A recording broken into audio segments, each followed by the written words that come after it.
Selamat pagi dan salam bagi kita semuanya, jemaat GBI Avia dimanapun berada. Kita akan masuk saat teduh, teduhkan hati kita. Kita mau memuji Tuhan dan kita akan mendengarkan sabdanya. Sebelum kita berangkat menuju aktivitas kita, ke kantor kita, ke bisnis kita, ambil waktu, dalam waktu setengah jam, kita akan melewati masa penuh berkat Tuhan. Mari kita tundukkan kepala dan kita berdoa. Terima kasih Tuhan, jikalau pagi hari ini kami dapat lagi beribadah, mengambil saat teduh di hadapan-Mu Tuhan. Sebelum kami melanjutkan aktivitas kami, kiranya saat ini menjadi saat persekutuan yang intim dengan Engkau. Kami boleh menaikkan pujian kami dan kami dengarkan sabda-Mu yang menuntun langkah kami, yang menuntun kehidupan kami. Kami siap diberkati oleh-Mu. Dalam nama Tuhan Yesus kami berdoa. Amin.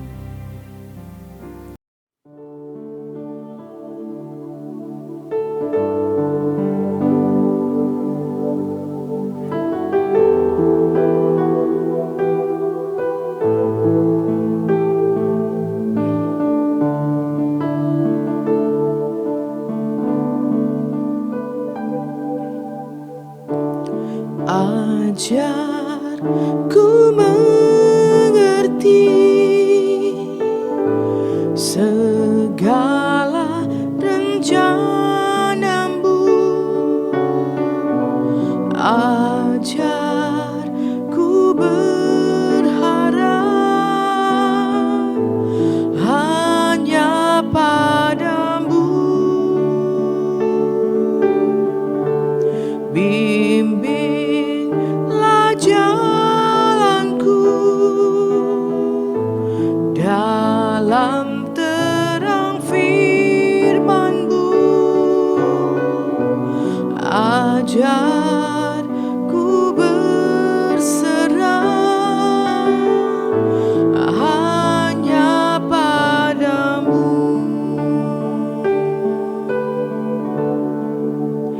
Bapakku, ajaib segala rancangan-Mu,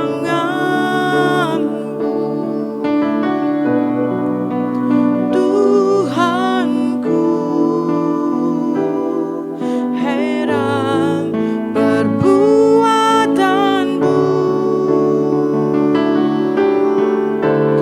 Engkau sanggup mengadakan segala yang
Haleluya.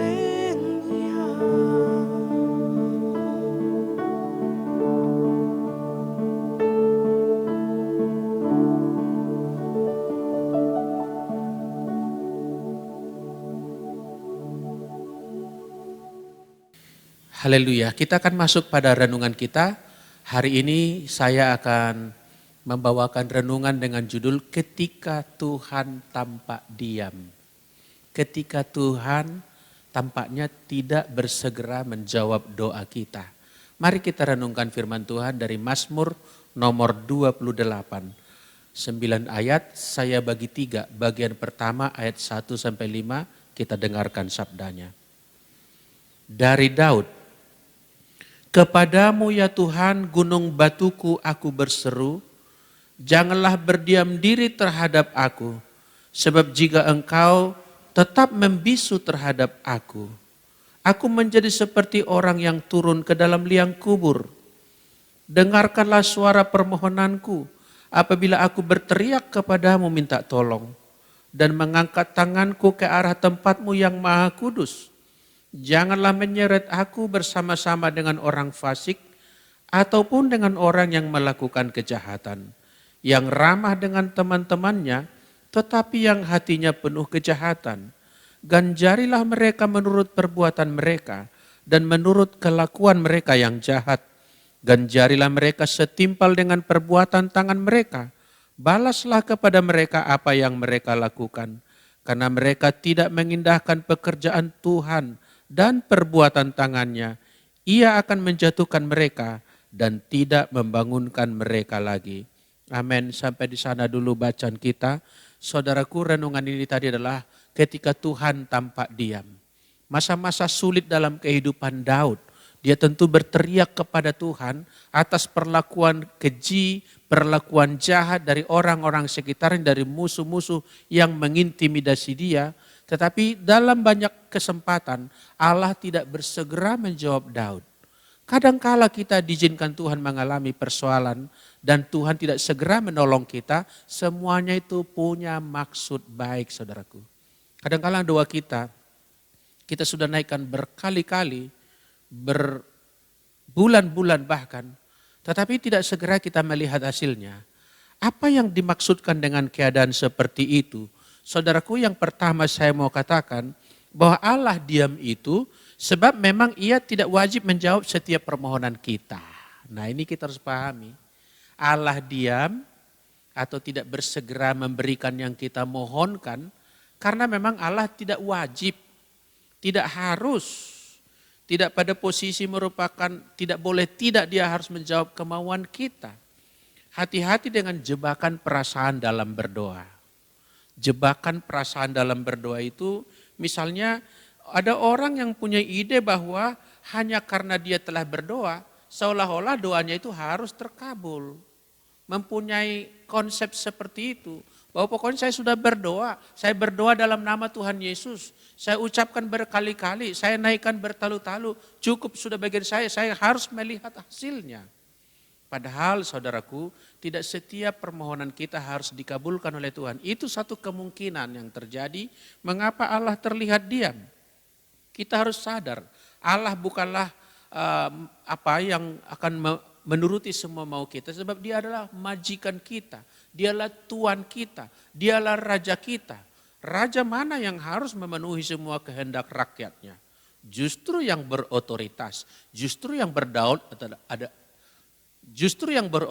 justru yang berdaulat adalah raja.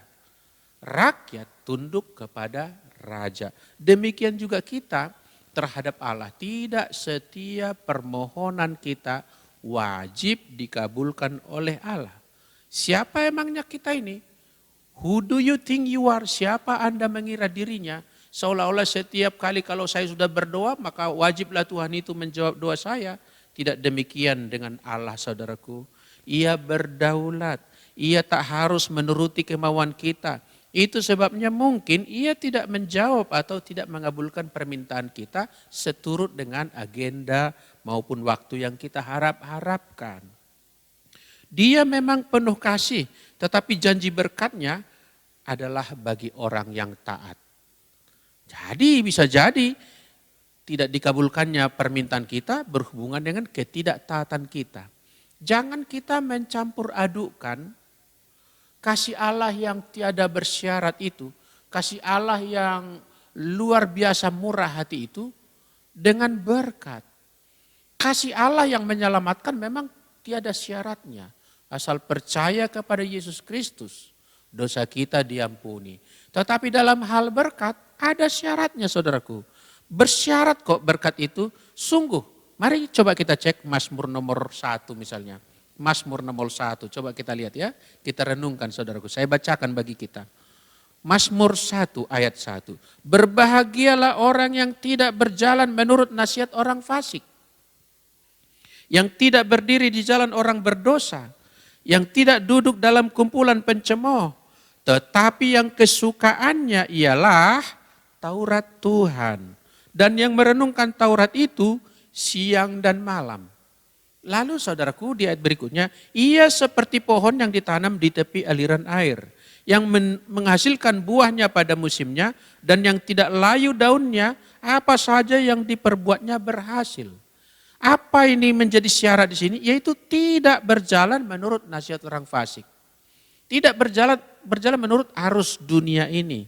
Tidak berdiri di kumpulan orang berdosa, tidak mengikuti komplotan-komplotan pengacau dan pelaku kejahatan. Dan tidak duduk dalam kumpulan pencemooh, tidak bersekutu dengan pencemooh. Saudaraku, kita boleh berkawan dengan semua orang di dunia ini, tetapi lingkungan rohani kita harus terpagari dengan orang-orang yang takut akan Tuhan. Sebab apa? Itu juga mengukur berkat kita.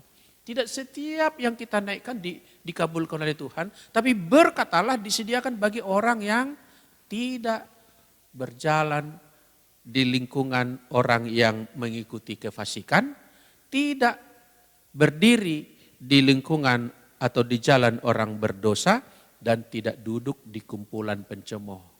Yang merenungkan Taurat Tuhan siang dan malam. Jadi jelas kita lihat ada hal yang tidak boleh dilakukan, ada hal yang harus dilakukan, dan itulah pintu berkat itu.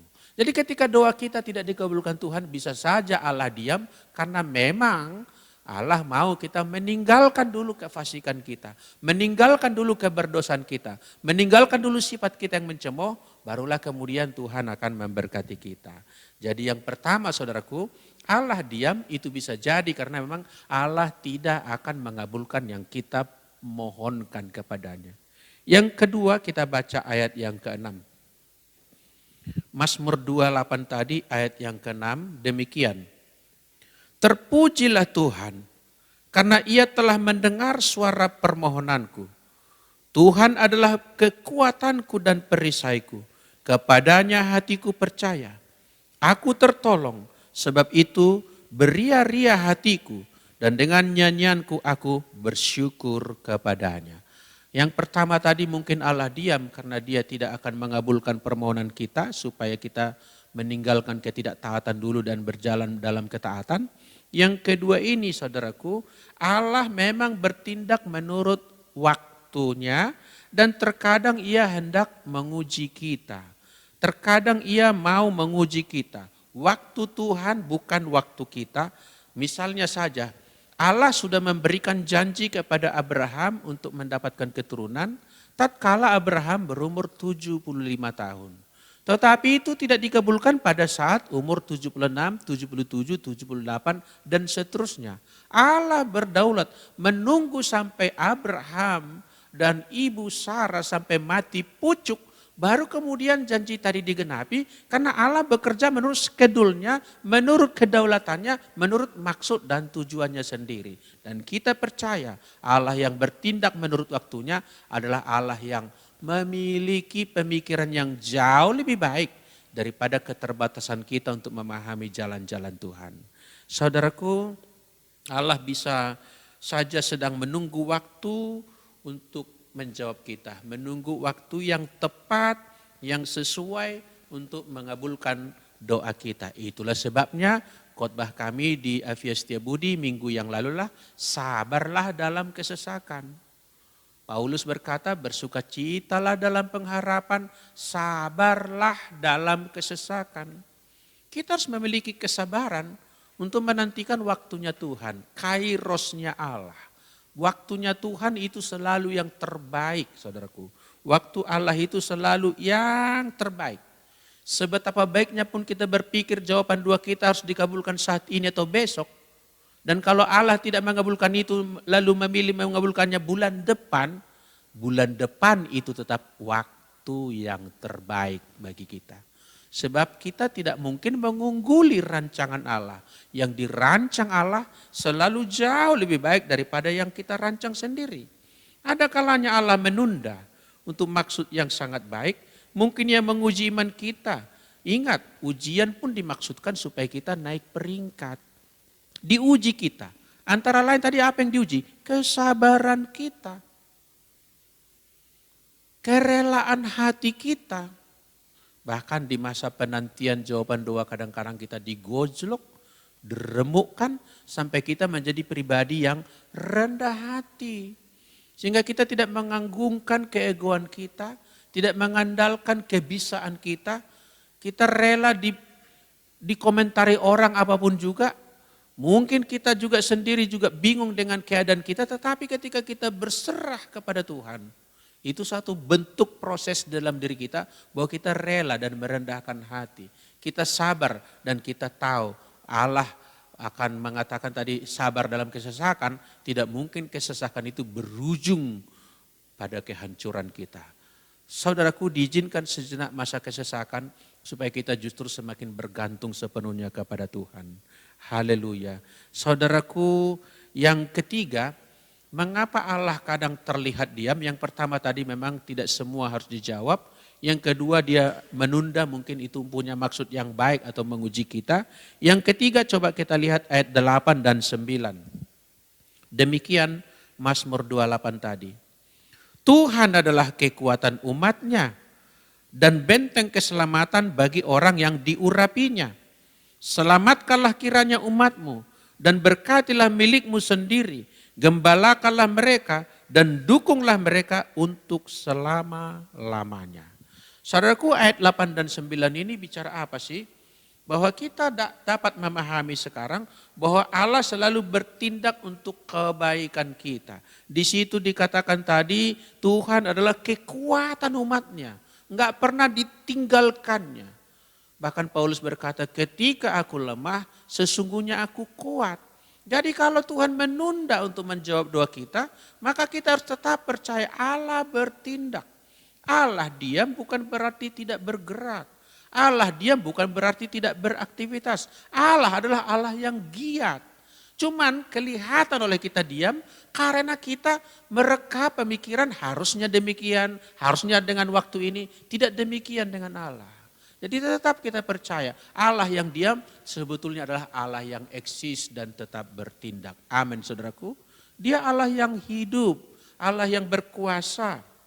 Saudara yang dikasihi oleh Tuhan, bagaimanapun keadaan Daud, ketika dia terdesak dan tersesak, dia tetap berseru kepada Tuhan. Dia tetap berpaut kepada Tuhan. Dia tidak berpaling kepada Allah-Allah yang lain. Dia tetap mengikat hatinya untuk tetap percaya bahwa Tuhan itu katanya adalah kekuatan. Tuhan itu adalah benteng keselamatan yang menyelamatkan umatnya tepat pada waktu yang terbaik. Saudaraku, saya teringat Mordekai, tokoh perjanjian lama ya, Mordekai. Kita tahu dia eksis di masa Esther ya. Esther sendiri adalah keponakan dia. Saudaraku, Mordekai itu adalah seorang Yahudi yang berada di pembuangan di Babel, berada di pembuangan di Persia. Dan bangsa mereka sedang tertindas di sana. Dan dia adalah pegawai yang bekerja di kerajaan Persia itu. Kita lihat Esther pasal 2 ayat 21. Pada waktu itu ketika Mordekai duduk di pintu gerbang istana raja, sakit hatilah Bigtan dan Teres, dua orang sida-sida raja yang termasuk golongan penjaga pintu. Lalu kedua orang tadi berikhtiarlah mereka untuk membunuh Raja Ahasiweros. Ada itikat buruk, ada sindikat yang jahat, merekayasa untuk membunuh Raja Ahasiweros. Nah, di situ Mordekai mengetahui peristiwa itu, ayat 22, tetapi perkara itu dapat diketahui oleh Mordekai. Lalu diberitahukannya lah kepada Ester sang ratu, dan Ester mempersembahkannya atau melanjutkan kabar itu kepada raja atas nama Mordekai. Perkara itu diperiksa dan ternyata benar, maka kedua orang itu, yaitu Bigtan dan Teres, disulakan, dihukum mati pada tiang, dan peristiwa itu dituliskan di dalam kitab sejarah di hadapan raja. Saudaraku, ayat-ayat berikutnya nanti kita akan melihat terhadap jasa dari Mordekai, tidak ada penghargaan apapun pada masa itu. Tidak ada terima kasih dalam bentuk apapun terhadap jasanya menyelamatkan atau menghindarkan raja dari pembunuhan dua orang pejabat di lingkungannya. Tidak ada penghargaan, tidak ada piagam, tidak ada hadiah, tidak ada kenaikan pangkat. Saudaraku, tetapi pada Ester pasal 6, Allah mengatur waktu. Pada Ester pasal 6 saya bacakan ayat 1, pada malam itu, pada suatu malam, raja tidak dapat tidur, maka bertitahlah baginda membawa kitab pencatatan sejarah, lalu dibacakan di hadapan raja. Dan di situ didapati catatan tentang Mordekai, yang pernah memberitahukan bahwa Bigtan dan Teres, dua orang sida-sida yang termasuk golongan penjaga pintu, telah berikhtiar membunuh Raja Ahasiweros. Jadi dibacakan lembaran negara di hadapan Raja Ahasiweros, lalu dia dengar beberapa waktu yang lalu ada seorang Mordekai berjasa meluputkan kematian dia. Ayat 3, maka bertanyalah raja, kehormatan dan kebesaran apakah yang dia dianugerahkan kepada Mordekai oleh sebab perkara itu? Jawab para biduanda raja yang bertugas pada baginda, kepadanya tidak dianugerahkan suatu apapun. Kadang-kadang Allah mengizinkan orang lupa perbuatan baik kita, lupa jasa kita, atau mungkin Tuhan mengizinkan doa kita tertahan, kita tidak segera mendapatkan pengabulannya. Pokoknya Allah bertindak menurut waktunya. Di sini dikatakan suatu malam entah bagaimana raja gelisah, tidak dapat tidur, lalu mengisi kekosongan di malam hari itu. Dia meminta pegawai untuk membacakan beberapa lembaran negara, dan tersebutlah nama Mordekai yang pernah berjasa. Lalu ditanya, penghargaan apa yang diberikan? Waktu itu pejabat berkata, tidak diberikan apapun. Tuhan sengaja membuat tidak diberikan pada waktu itu, supaya diberikan sekarang pada waktu momen yang sangat tepat. Momen apa? Karena waktu itu seorang pejabat lain bernama Haman sedang mereka-reka, ada intrik yang lebih jahat, bukan hendak membinasakan raja, membunuh raja, tapi mau membinasakan seluruh komunitas orang Yahudi. Dia benci kepada orang Yahudi terkait juga karena dia tidak suka kepada Mordekai yang tidak mau sujud menyembah kepadanya. Tidak mau menghormati dia sebagaimana dia mau sebagai orang yang disanjung-sanjung. Mordekai hanya meletakkan sujud kepalanya kepada Tuhan Allah dan tidak kepada seorang manusia pun. Dan atas alasan itu Haman sangat benci kepada Mordekai dan orang yang satu etnis dengan Mordekai. Waktu itu Haman hendak membinasakan, berhasil mempengaruhi pejabat-pejabat lain sehingga komplotan besar telah memberikan pengajuan usul kepada raja, yang raja tidak mempunyai kesempatan dan posisi lagi untuk menolak permohonan mereka, yaitu orang Yahudi harus dibinasakan. Dan sekarang malam ini terdapatlah suatu jasa yang di masa lalu oleh Mordekai. Dan ketika dilihatnya Haman di luar, siapa yang di luar itu katanya? Haman. Suruhlah dia masuk katanya. Dipanggil masuk si Haman di pagi harinya tentunya itu. Haman merasa senang karena dipanggil oleh raja. Lalu raja bertanya, Haman, apa yang harus diberikan kepada seorang yang telah berjasa kepada raja? Si Haman dalam hati berpikir, Siapa lagi yang dimaksud orang itu kalau bukan saya? Itu pasti saya, pikir dia. Lalu dia membesarkan usulnya. Oh raja, orang yang kepadanya raja pernah ditolongnya, diluputkannya, pernah berjasa kepada raja. Kepada orang itu harus diberikan cincin materi raja, diberikan jubah kerajaan, dinaikkan kepada kereta kerajaan, dan diarak keliling kota dan diserukan, inilah orang yang kepadanya raja berkenan. Mesti begitu raja, katanya. Lalu raja berkata, tepat seperti kau katakan itu, lakukan dan perbuatlah itu kepada Mordekai. Karena Mordekai telah menyelamatkan raja. Inilah waktunya yang tepat. Sehingga pemberian penghargaan kepada Mordekai bukan sekedar lagi jasa dia terhadap raja, tapi berdampak kepada dia dan bangsanya mendapatkan kemurahan hati raja. Dan saudaraku, cerita itu berlanjut bahwa kemudian si Haman disulakan pada tiang yang disediakannya bagi Mordekai. Dan kemudian juga orang Israel dibela oleh raja, orang Yahudi dilindungi oleh raja, dan kepada pejabat-pejabat disuruh sebarkan seluruh lagi surat edaran kepada seluruh wilayah kerajaanku. Bahwa orang Yahudi harus dihormati, hak mereka harus dihargai dan tidak boleh diganggu, tidak boleh dibunuh. Dan pada pasal 10 saudaraku, Mordekai sendiri bagaimana? Diangkat menjadi orang yang kedua di bawah raja. Ester pasal 10 ayat 3. Karena Mordekai, orang Yahudi itu menjadi orang kedua di bawah Raja Ahasiweros. Dan ia dihormati oleh orang Yahudi serta disukai oleh banyak sanak saudaranya. Sebab ia mengikhtiarkan yang baik bagi bangsanya dan berbicara untuk keselamatan bagi semua orang sebangsanya.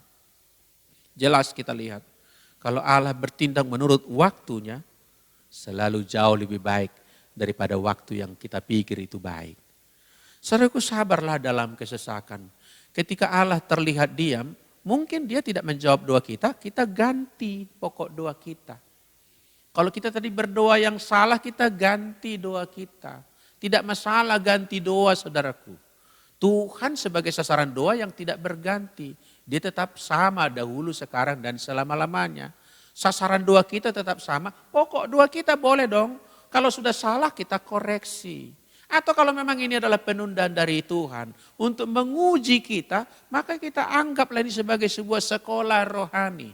Bahwa Tuhan tidak menjawab saya sekarang, ini sekolah rohani yang juga untuk kebaikan saya. Berkali-kali selalu saya berkata Bapak Ibu, menjawab doa kita bagi Allah itu mudah, tapi kadang-kala Allah tidak segera menjawabnya karena Allah mau membentuk diri kita dulu. Membentuk iman kita, membentuk sifat dan karakter kita, membentuk diri kita. Sebab ini yang kita bawa kekal, saudaraku. Taruhlah kita berdoa misalnya untuk kesembuhan. Bisa sih seketika Allah menyembuhkan, tapi kadang-kadang ditunda supaya apa? Semakin kita bergumul dengan Tuhan, semakin kita sadar kita tidak bisa hidup tanpa Dia. Dan itu baik, kebergantungan yang total kepada Tuhan. Saudaraku yang dikasihi oleh Tuhan, ketika Allah tampaknya diam, Dia tidak pernah benar-benar diam. Dia bertindak menurut caranya, Dia berlaku menurut kedaulatannya, dan semua yang dikerjakan Allah lebih baik daripada yang kita bayangkan, lebih baik daripada yang kita perkirakan. Dalam waktunya Allah adalah waktu yang terbaik bagi kita. Waktu Tuhan adalah waktu yang terbaik bagi kita. Selamat pagi Bapak Ibu, selamat beraktivitas sepanjang hari ini. Kalau Tuhan terlihat diam, Tuhan adalah Allah yang tetap aktif dan eksis, bertindak menjadi pembela kita, penolong kita, penuntun hidup kita, dan sumber kekuatan kita. Haleluya, mari kita berdoa. Terima kasih Tuhan. Jikalau pagi hari ini kami renungkan Mazmur nomor 28. Ketika Allah tampaknya diam, mungkin saja sesuatu yang harus kami koreksi pada diri kami. Ketika Allah tampaknya diam, bisa saja Dia mengulur waktu, menunda, bahkan mungkin menguji kami. Pada akhirnya ketika waktu yang terbaik dari Tuhan, itu menjadi waktu yang terbaik bagi kami. Allah tidak pernah benar-benar diam. Dia tetap Allah yang aktif, bermaksud mencurahkan kebaikannya bagi kami. Bermaksud memberikan yang jauh lebih baik daripada apa yang kami minta kepadanya. Sebab itu kami mau Tuhan tetap percaya kepadamu. Meski doa kami tidak segera terkabul, kami tahu Tuhan tidak meninggalkan kami.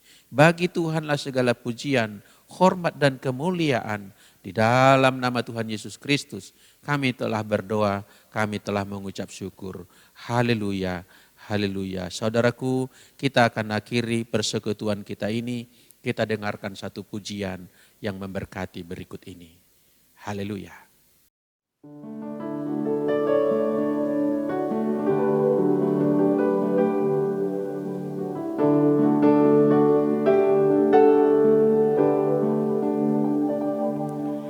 Setiap janji-Mu Tuhan, ku simpan dalam lubuk hatiku.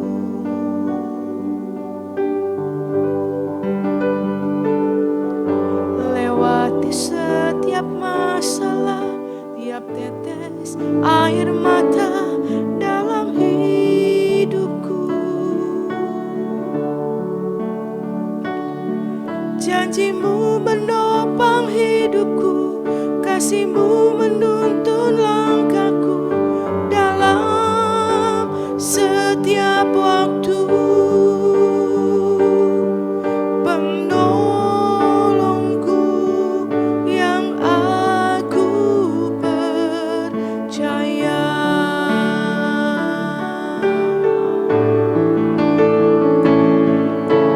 Terima kasih buat kasih setiamu.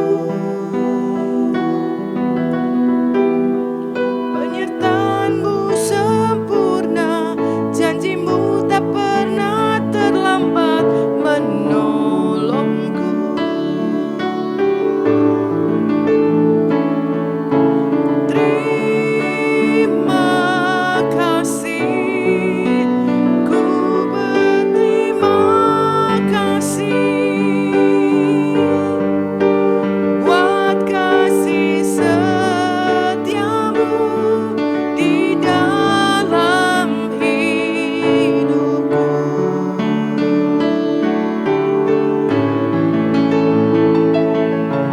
Terima kasih buat kasih setiamu. Penyertaan-Mu sempurna, janji-Mu tak pernah terlambat menolongku.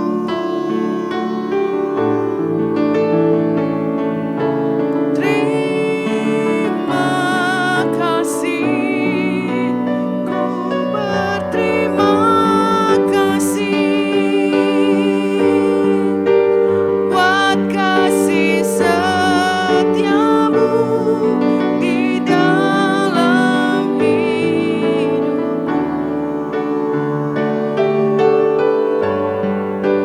Buat kasih setiamu di dalam hidupku.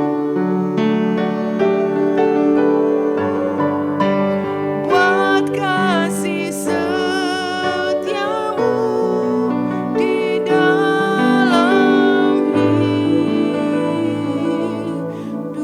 hidupku.